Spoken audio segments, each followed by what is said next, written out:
On November the 22nd, 1963, in Dallas, Texas, the 35th President of the United States was shot in the head in an open car in front of hundreds of witnesses in broad daylight.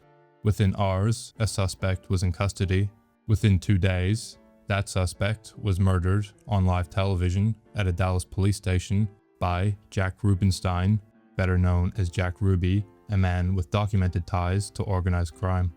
Within a week, the man now sitting in the Oval Office had personally assembled the commission that would investigate his predecessor's murder, which he stacked with his own allies, and one man, Kennedy himself, had fired in fury just 2 years earlier.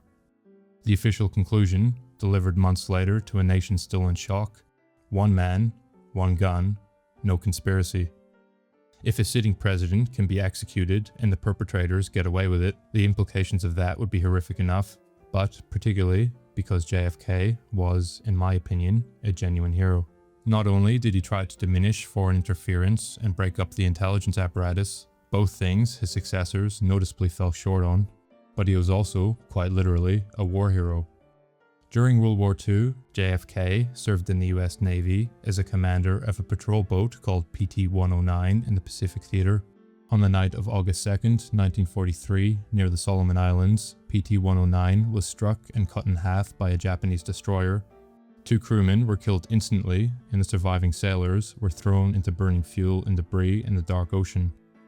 Kennedy, who had injured his back earlier in life, still helped to organize the survivors in the water. Realizing the wreck would sink, he led the remaining crew on a long swim to a nearby island. One crewman, Patrick McMahon, had severe burns and could barely move. Kennedy famously towed him through the waters by gripping the strap of McMahon's life jacket in his teeth while swimming for hours. Over the next several days, Kennedy and his men moved between tiny islands searching for food, water, and rescue. Kennedy repeatedly swam into dangerous waters, again with a severely injured back, trying to flag down passing American boats. Eventually, with help from local Solomon Islanders working with Allied forces, the crew managed to send a rescue message carved in a coconut shell. So I understand the ongoing interest in the case, as Kennedy was truly a beloved figure. To start, I want to talk about something that happened 30 seconds before the first shot was fired. In the vice presidential car, 2 vehicles behind the president's open Lincoln, rode Lyndon Baines Johnson, the 36th President of the United States. Dallas Police motorcycle officer Billie Joe Martin, riding escort alongside Johnson's limousine, later testified that Johnson began crouching down in his seat 30 to 40 seconds before the first shot rang out. The motorcade had not even completed its turn onto Elm Street at this point. There was nothing at this time, no sound or visible threat, that would cause a man to duck. Senator Ralph Yarborough of Texas was sitting in the same car. He watched Johnson and Secret Service agent Rufus Youngblood both press themselves low, and he watched Youngblood hold a small walkie-talkie over the back of the seat, the volume turned too low for Yarborough to hear. Both men had their heads pressed together and appeared to be listening to something. Johnson would later tell the Warren Commission that Youngblood had, in a flash, physically thrown himself over the vice president to shield him from the shots. Yarborough said that was impossible. There was simply not enough room in that car for what Johnson described. So, one of these 2 men was lying. Before we go any further, I want to be clear about something. Lyndon Johnson, if he had done this, could not have done it alone. No assassination of this scale, the murder of a sitting president in broad daylight in front of hundreds of witnesses, happens simply because one man wills it to happen. Something like this requires extensive planning and expertise manpower, which all had to be kept tightly knit. Above all, it requires the kind of cover that one single individual, not even the Vice President of the United States, could surely provide on his own. What the evidence points to, in my opinion, is a conspiracy with 3 distinct branches. The first being the successor, which is a political power that had a motive that controlled the investigation, or more precisely the cover-up, and who had everything to gain. That is LBJ. I don't think it would have been his plan, but he's still absolutely vital to have on board. The second is the muscle, or the operational layer. The men who planned and executed the shooting on the ground, the cutouts, the handlers, the shooter, or the shooters. The third is the intel, with connections inside the institutional apparatus which had access to intelligence and financing that had its own reasons to want Kennedy dead, and provided resources and cover and had the ability to network and coordinate all the elements of the operation. If we think of this conspiracy as a coiled rope, with those with the most knowledge and control over planning being closest to the center, then I think the intel would belong there, being the real brains of the operation. But for this video, we'll look at the successor and why he is a vital piece of the puzzle. Because if the man who took Kennedy's place had been a loyalist, a man with the will and the power to hunt down the conspirators, the aftermath would have been unpredictable, dangerous, and very possibly fatal for everyone involved. That, however, did not happen. To understand why Johnson would want Kennedy dead, it's helpful first to understand what kind of man Johnson actually was. Because he was not like any regular politician. Robert Caro, who wrote an exhaustive biography of Johnson over 5 decades, describes a man with sharp political instinct coupled with a capacity for cruelty that left even hardened Washington veterans shaken. There are accounts of him reducing grown men to tears in private. There are accounts of him conducting meetings from the bathroom to establish who held the power in the room. He actually later signed bills into law while on the John. He infamously intimidated his subordinates when he wanted something from a senator, say a vote or a concession or something. What he would do is move up very close in your face. Johnson was about 6'3" and physically imposing. He would close the distance until there was no personal space left, backing his target up against a wall and looming over them with his voice alternating between booming and a threatening whisper. Photographs of these encounters, taken without Johnson's knowledge, show grown men physically wilting. This was known as the Johnson treatment. The character Frank Underwood from the American House of Cards is heavily inspired by the personality of Johnson, although I believe the man behind the fiction was a lot more cutthroat and competent than even Kevin Spacey's character in the show. This was the man who ran the United States Senate through the 1950s, and he ran it with almost surgical effectiveness. When Johnson was selected as JFK's running mate in 1960, it surprised almost everyone, including, by several accounts, Kennedy himself. The two men despised each other. Kennedy's brother, RFK, had worked behind the scenes to try to keep Johnson off the ticket entirely. Johnson, for his part, had spent the primary campaign making remarks about Kennedy's health, specifically the Addison's disease that the Kennedy camp was trying to conceal from the public. So why did Kennedy choose him? One obvious explanation is simple electoral math. Johnson delivered Texas, and without Texas, Kennedy almost certainly loses in November. A pragmatic choice in that respect, and an approach not at all unheard of. But there might also be another explanation. According to Bobby Baker, Johnson had something on Kennedy. Baker was Johnson's fixer in the Senate, the man LBJ called his strong right arm. Baker alleged, years later in his memoirs, that Johnson possessed information about Kennedy's private life. Specifically, he alleged this dirt involved JFK's extramarital affairs with women like the suspected East German spy Ellen Romensch, which of course, given the climate of the 60s, would have almost certainly derailed his campaign. Baker's account, offered decades later and impossible to independently verify, suggests the offer of the vice presidency was less an invitation than an arrangement, and that Johnson understood exactly the difference between the two. J. Edgar Hoover, director of the FBI, was a man who had spent decades building files on the private lives of powerful Americans, and he was also a close friend of Lyndon Johnson's. Hoover's files on Kennedy were, by all available accounts, extensive. The degree to which those files were ever shared between the two men remains unknown. What is known is that the friendship between Hoover and Johnson was intimate and long-standing, and most likely was a beneficial quid pro quo relationship more than just being good chums. Whether Johnson leveraged that friendship to secure his place on the ticket, or whether Kennedy simply ran the numbers and concluded he needed Texas, I think this is still an important point to keep in mind. Lyndon Johnson then became the Vice President of the United States, and from that moment forward, he was miserable. Kennedy, after winning, had no real use for Johnson. This isn't just my speculation, it is documented by nearly every serious account of the Kennedy White House. Johnson, the most powerful legislative operator of his generation, was excluded from almost every significant decision. RFK, the Attorney General, and probably the second most powerful man in Washington, treated Johnson with a contempt he made no effort to disguise.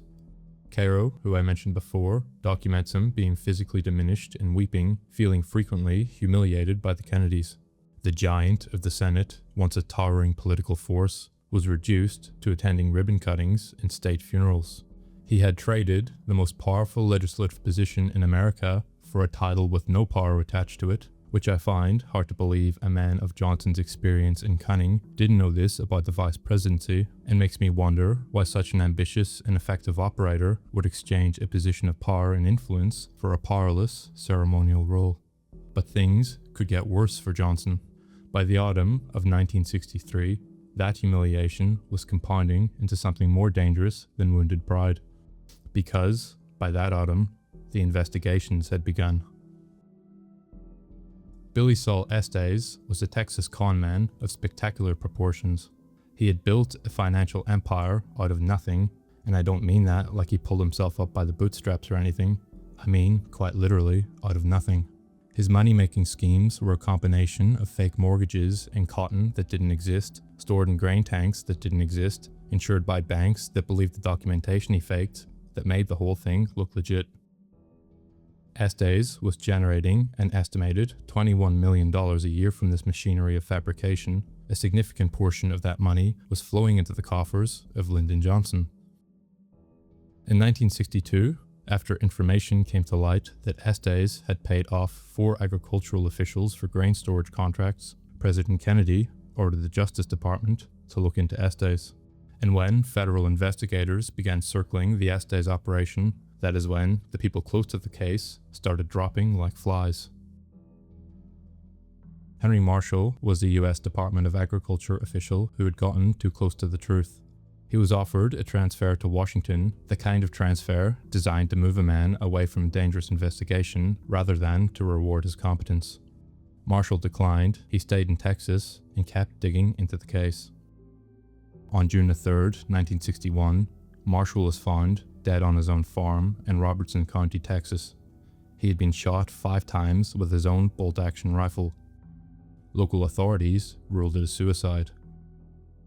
Think about it for a moment. A bolt-action rifle, a weapon that must be manually recocked between every shot, 5 rounds, 4 in the back and 1 in the chest. And the conclusion the local authorities came to was that he took his own life. It would take until April 1984, more than 2 decades later, before a Texas grand jury launched a proper probe that forced the state to officially reclassify Marshall's death as a homicide. No indictments were ever issued. The grand jury ultimately concluded that all viable suspects and primary co-conspirators were already dead. Marshall was not alone. Estes' chief accountant, George Krudelek, was found dead on April 4, 1962, slumped over his own car near Clint, Texas, with a hose leading from the exhaust into the window. However, an autopsy revealed a severe bruise on his forehead and no trace of carbon monoxide in his lungs, which is supposed to be the thing that killed him. His death was also ruled a suicide. 2 other Estes associates, Harold Corr and Coleman Wade, also died in suspicious circumstances before they were able to testify. Every man who could have been connected to the Estes money to Johnson was now gone. And now we come back to Bobby Baker. Baker was Johnson's man in the Senate, his fixer and his enforcer, who rose from a teenage Senate page to become secretary to the Senate Majority Leader, the man LBJ called his strong right arm. Because of his unique ability to count votes and track political leverage, he acted as LBJ's closest political confidant, essentially being his eyes and his ears. Baker was so deeply trusted that his Capitol Hill peers nicknamed him Little Lyndon. But by October 1963, Baker had resigned under a storm of corruption allegations. Baker, who had made a multi-million-dollar fortune while on the government salary of less than $20,000, was accused of running a private club for politicians and lobbyists, using political influence to secure defense contracts and funneling money into illegal campaign contributions. Investigators were drawing direct lines from Baker's illegal schemes to Johnson personally. These investigators discovered that corporate executives were pressured to buy advertising time on KTPC, a Texas television and radio station owned by LBJ's wife, Lady Bird Johnson, and that Baker had helped secure large military contracts such as the TFX or the F-111 contracts for companies favored by Johnson's political allies. For example, Don Reynolds, a Maryland insurance broker, testified during the 1964 Senate committee hearings investigating Baker that when he was arranging a life insurance policy for then Senator Johnson, Jenkins, Johnson's aide, pressured him to purchase $1,200 in ad time on KTPC. Reynolds noted that he had no use for the ads, but bought them because it was expected of me. That's just what we know publicly about the extent of Johnson's pay-for-play, but Baker was his loyal and effective proxy that handled his business without getting him directly involved.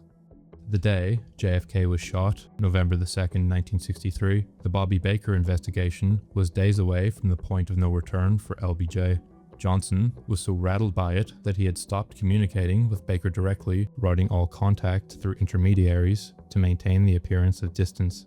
That morning in Dallas, LBJ was staring down two simultaneous federal investigations, the near certain prospect of being removed from the 1964 presidential ticket and a genuine possibility of federal prosecution that could perhaps lead to prison, but doubtfully. Then, Kennedy was shot.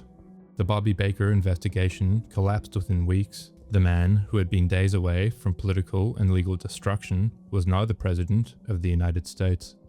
So, I end this segment with a question that might seem a bit cliché, but still it's the cornerstone of any real investigation. Cui bono? Who benefits? The night before the assassination, a private gathering allegedly took place at the Dallas home of oil tycoon Clint Merkinson Sr., who was one of the wealthiest and most politically connected men in Texas and a longtime supporter of Lyndon Johnson. According to Madeline Braun, who had maintained until her death in June 2002 that she'd been Johnson's mistress for over 20 years and the mother of his illegitimate son, the guest list that evening was full of powerful and connected men. Hoover, director of the FBI, Johnson's neighbor and closest political friend in Washington, a man who had files on virtually every significant figure in American public life, which could obviously be used for political leverage. John McCloy, former president of the World Bank, a man with deep establishment ties throughout the foreign policy apparatus and the future Warren Commission. H.L. Hunt, another Texas oil billionaire. George Brown of Brown & Root, the Texas defense contracting firm that would receive billions of dollars in Vietnam War contracts in the years immediately following the death of Kennedy. Years during which Johnson dramatically escalated the war that Kennedy, according to multiple accounts, had been planning to wind down. And, according to Brown, arriving late after his public appearance with Kennedy in Houston earlier that evening, Lyndon Johnson himself. Now quickly, I want to note, researchers have documented that Johnson was photographed at the Houston Coliseum with Kennedy earlier that evening and checked into a Fort Worth hotel at around 11:50 p.m. Making it to a Dallas party and back before that check-in is tight. Possible, but tight. But several specific details in Brown's account of the guest list have been challenged by researchers who were able to place some of those named individuals elsewhere that evening. Gary Mack, a respected Dallas assassination researcher, was unable to verify multiple elements of her account. Still, I want to point out that Madeline Braun told the story publicly and consistently until the day she died. Every conspiracy of this kind requires some kind of operational layer. People who could be trusted to act and to stay silent. In the case of Lyndon Johnson, that man was Malcolm Mac Wallace. Wallace was a University of Texas Golden Boy, student body president, economics graduate, a young man who appeared to have every advantage the post-war Texas could offer. Then he became deeply embedded in Lyndon Johnson's world. On October the 22nd, 1951, Wallace walked into a golf shop owned by a man named John Kinsner and shot him dead. He was arrested, tried and convicted of murder with malice aforethought by a Texas jury. He received a 5-year suspended sentence, but he walked out of that courtroom and never spent a single day in prison. You could say he got the Epstein treatment, but for his own time, barely a slapped wrist for a crime that deserves the chair. Wallace was represented for his crimes by LBJ's personal attorney, John Coffer, who was the mastermind who had defended Johnson against allegations of voter fraud during the notorious 1948 Box 13 Senate election. To secure Wallace's immediate release after the shooting, political fixer Edward Clark arranged for two of LBJ's prominent financial backers, M.E. Ruby and Bill Carroll, to personally post Wallace's bond, even though the jury found Wallace guilty of murder with malice aforethought, with 11 of the 12 jurors initially voting for the death penalty. Judge Charles Betts overruled the standard expectations and sentenced Wallace to a mere 5 years, and then immediately suspended the sentence. Johnson used his influence to help Wallace secure employment, most notably with LTV. LTV relied heavily on government contracts, and through Johnson's political ties, Wallace was granted a top-secret government security clearance. The Office of Naval Intelligence spent over a decade attempting to revoke Wallace's clearance due to his criminal record, but their efforts were repeatedly blocked by political interventions. Mac Wallace had a proving willingness to kill, and now he owed Johnson everything. In 1998, assassination researcher Walt Brown made an announcement at a Dallas press conference that should have been front-page news across the country. A fingerprint found on a cardboard box inside the 6th-floor sniper's nest of the Texas School Book Depository. A print that had been unidentified for nearly 35 years had been matched to Mac Wallace. The examiner was Nathan Darby, a former Austin police lieutenant and a certified latent print examiner with decades of professional experience and membership in the International Association for Identification. He conducted a blind examination. He produced a sworn, notarized affidavit confirming a 14-point match between the unknown print on the box and Wallace's 1951 fingerprint card from the Texas Department of Public Safety. Mac Wallace had no employment at the Texas School Book Depository. He had no business being in that building on any day, let alone that day. He had no legitimate reason to have left his fingerprint on a box in the 6th-floor sniper's nest. Author Barr McClellan, who had spent years as one of Johnson's own attorneys before going on record against him, argues in his 2003 book, Blood, Money, and Power, that Wallace fired a shot at Kennedy from the 6th-floor window and then fled. McClellan's account points to LBJ's attorney, Edward Clark, as the man who personally orchestrated the operational details of the assassination when Johnson's legal and political position became untenable. And then Billie Sol Estes, who I mentioned earlier, years later, with nothing to lose, also went on the record. In August 1984, Estes' attorney, Douglas Caddy, wrote formally to the U.S. Department of Justice with a statement from his client. Estes was prepared to testify that Johnson had ordered a series of murders and that he had transmitted those orders through Aide Cliff Carter to Mac Wallace, who then carried them out.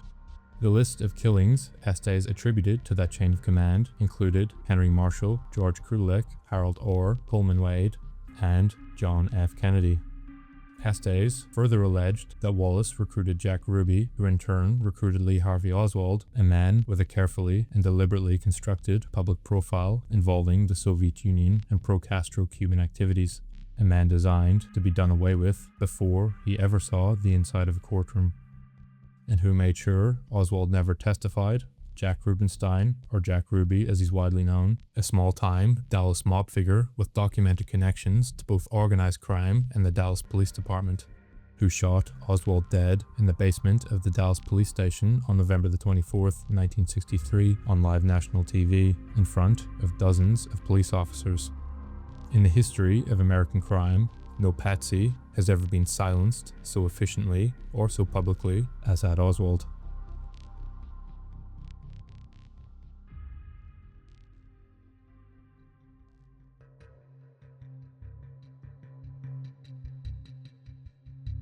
Now we arrive at a testimony that's a bit more controversial, but still I think it's worth going through now. E. Howard Hunt was no ordinary man. He was a decorated World War II veteran, a CIA operative from 1949 to 1970, a published spy novelist of all things, but perhaps most famously, he was one of the Watergate burglars whose work helped bring down the presidency of Richard Nixon. In 2004, as his health was failing, Hunt made a series of secret audio recordings meant to be a confession of sorts.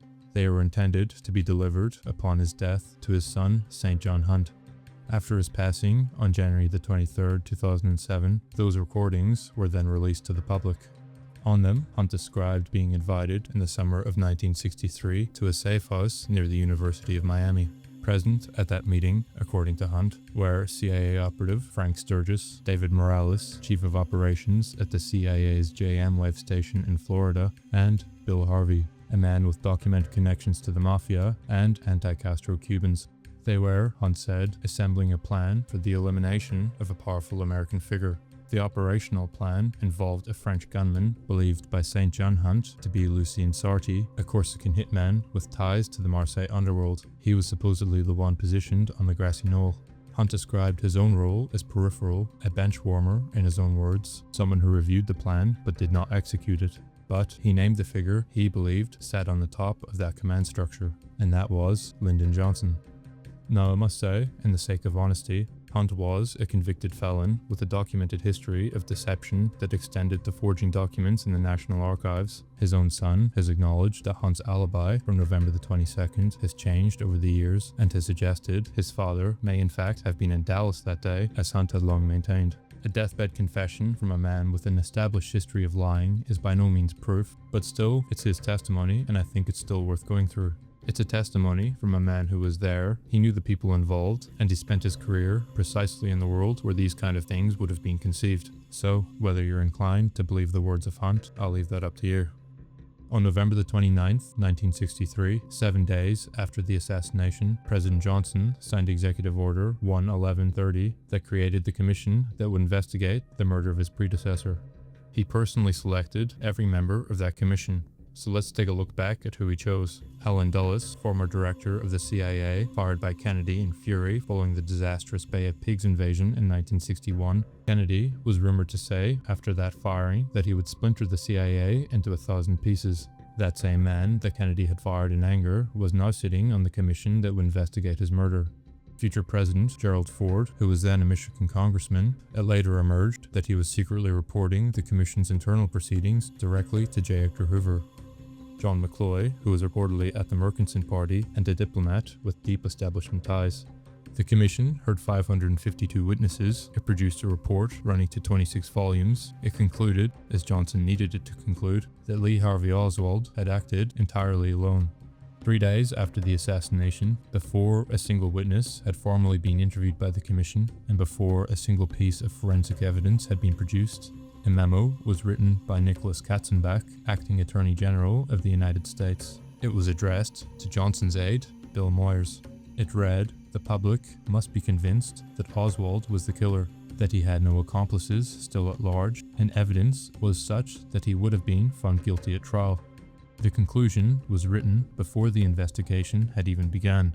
On top of that, Johnson ordered Kennedy's limousine, now a federal crime scene, and perhaps the most important single piece of physical evidence in an American investigation in history, to be cleaned and refurbished rather than be preserved.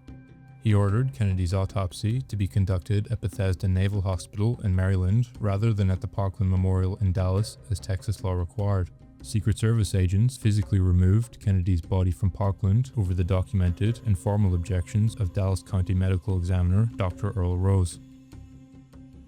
The 1979 House Select Committee on Assassinations conducted with the benefit of modern forensic analysis and acoustic evidence that was unavailable to the Warren Commission.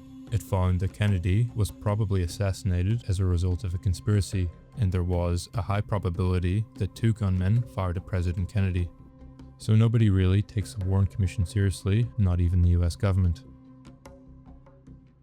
Among the declassified files released in 2017, there's a 1966 FBI memo from J. Edgar Hoover to a Johnson aide describing intelligence gathered from an unnamed source. According to that memo, Moscow instructed KGB officers to immediately collect all available data on President Johnson following the assassination, and that KGB headquarters later claimed to be in possession of data purporting to indicate President Johnson was responsible. So there were some in Russia who believed it was a coup and that Johnson was involved. The case against Johnson being involved in the assassination is not at all trivial, and it comes with very heavy implications. So in the name of intellectual honesty, and to try to give you a fuller range, I'll do a bit of a counter-argument here. Madeleine Brown's account has specific factual problems. The timeline for Johnson's alleged presence at the Merkinson party is quite tight. Several individuals she named as guests have been placed elsewhere by researchers with documented evidence. Also, I want to note that earlier in the video, I said that Billie Joe Martin, the motorcycle officer, did not actually testify that Johnson began ducking down. That's something that he's actually rumored to have said, and it's circulated online. So when I was writing the script and I wrote testify, that is a typo on my part, and I think it's an important typo, so that's why I want to just cover my mistake now here as well. A lot of the loudest voices pushing the LBJ theory over the decades are not exactly what you'd call reliable narrators. Roger Stone, whose book The Man Who Killed Kennedy is one of the most cited sources for this theory. In 2019, he was convicted on 7 felony counts, including lying to Congress and witness tampering. His entire 5-decade career has been built on disinformation as a political weapon, not on getting to the truth. That doesn't automatically make everything he's ever written false, but it does mean that when the case against LBJ and the reputation of a man like this are so tightly linked, you should be asking who else has independently corroborated any of it before you take his word alone. And that's an issue I came across a lot during my research for this video. Finding a source on the JFK assassination that isn't either draped in sensationalism or wrapped in someone's political agenda is genuinely kind of difficult. And with both Roger Stone and Madeleine Brown, they were both selling books, so there's obviously a financial incentive for them to embellish. But one of the biggest things that stand out to me in the case against LBJ is just the complete failure of the Warren Commission to actually adequately investigate his predecessor's murder, which Johnson presided over. The Warren Commission wasn't the only time Lyndon Johnson failed to respond adequately. 4 years into his presidency, it happened again, and this time there was no theory required because it was a documented fact. On June the 8th, 1967, in the middle of the Six-Day War, Israeli aircraft and torpedo boats launched a sustained 2-hour assault on the USS Liberty off the coast of Egypt. They proceeded to drop napalm on the vessel and even machine-gunned the lifeboats. 34 American sailors were killed and over 170 wounded. Israel claimed it was a case of mistaken identity, which has since been proven to be false. While the ship was under attack and sending distress signals, the US 6th Fleet launched a rescue aircraft to try to defend it. However, those aircraft were recalled twice on direct orders relayed from the White House. It remains the only known instance in US naval history where rescue aircraft were called back while an American Navy vessel was actively under attack. Task Force Commander Admiral Lawrence Guice was reportedly told that Johnson didn't care if the ship sank and wasn't going to embarrass an ally over the incident. Decades later, Captain Ward Boston, the senior legal counsel who helped run that inquiry, signed a sworn affidavit stating plainly that Johnson and Defense Secretary Robert McNamara ordered the inquiry to conclude mistaken identity regardless of the evidence in front of them, and said that he had stayed quiet about it for years simply because he was a military man who followed orders. I end with that, both because I think it's indicative of Johnson's willingness to cover things up, but mainly, I think it's a somewhat ironic contrast to the story I told at the start about JFK helping his fellow soldiers in World War II, compared to Johnson wiping his hands of his sailors as their commander-in-chief. On January the 22nd, 1973, Lyndon Johnson died of a heart attack at his ranch in Texas. He was 64 years old when he died. That same day, the Paris Peace Accords were being finalized, ending the war in Vietnam, the war that sent 58,000 Americans to their graves, the war that Kennedy had been preparing to wind down in the months before a bullet blew his head off in Dallas. Mac Wallace died in a car accident on January the 7th, 1971, just as researchers were beginning to take an interest in his past. I plan on starting the scripts for the follow-up videos soon, which will explore other elements and actors involved in the conspiracy, the muscle and the intel, and what they had to lose and what they had to gain. From foreign interests, organized crime, intelligence, and the actual shooting. If you guys know any good sources to research for that, then please let me know in the comments. That's all for now though. Thanks for watching. Take care.